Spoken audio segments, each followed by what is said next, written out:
ही अक्षरशः एक मोठी बातमी। मराठा कुणबी GRला स्थगिती देण्यास मुंबई हायकोर्टानं आता नकार दिलेला आहे। 2 सप्टेंबरच्या शासन निर्णयाला अंतरिम स्थगिती देण्यास नकार देण्यात आलेला आहे। राज्य सरकारला हा अतिशय मोठा दिलासा मिळताना आपण पाहतोय। ही अक्षरांची मोठी बातमी मराठा आणि कुणबी GR संदर्भातली। राज्य सरकारला हा निर्णय देऊन खरं तर दिलासा या दरम्यान हायकोर्टानं दिला असल्याचं आपण पाहतोय। मराठा आणि कुणबी GR संदर्भातली ही मोठी बातमी आहे। स्थगिती देण्यास आता हायकोर्टानं नकार दिलेला आहे।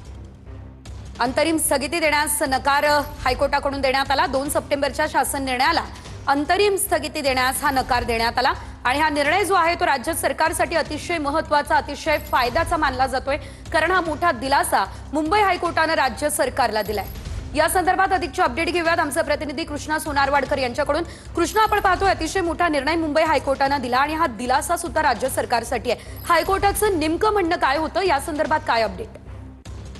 सेजल, आपण पाहतोय की महाराष्ट्र शासनानं हैदराबाद गॅजेटचा जो काही शासन निर्णय काढलेला होता 2 सप्टेंबरला, त्याच्या विरोधामध्ये ओबीसी संघटनेच्या वेगवेगळ्या पदाधिकाऱ्यांनी हायकोर्टामध्ये धाव घेतलेला आहे आणि हा शासन निर्णय रद्द करण्यात यावा अशा पद्धतीचं आव्हान सुद्धा याचिकेमधून दिलेलं आहे आणि याच्यावरती सुनावणी आज हायकोर्टामध्ये पार पडत होती। मात्र याचिकेमध्ये पहिलाच मुद्दा हा होता, तो म्हणजे शासन निर्णयाच्या अंमलबजावणीला तात्पुरती जी काही स्थगिती आहे ती देण्यात यावी। जोपर्यंत हायकोर्टाचा या सगळ्यावरती सुनावणी होऊन निर्णय येत नाही तोपर्यंत त्याच्या अंमलबजावणीला कुठेतरी रोख मिळावा अशी याचिकेमध्ये मागणी होती आणि त्याला अंतिम स्थगिती देण्यास हायकोर्टाने नकार दिलेला आहे।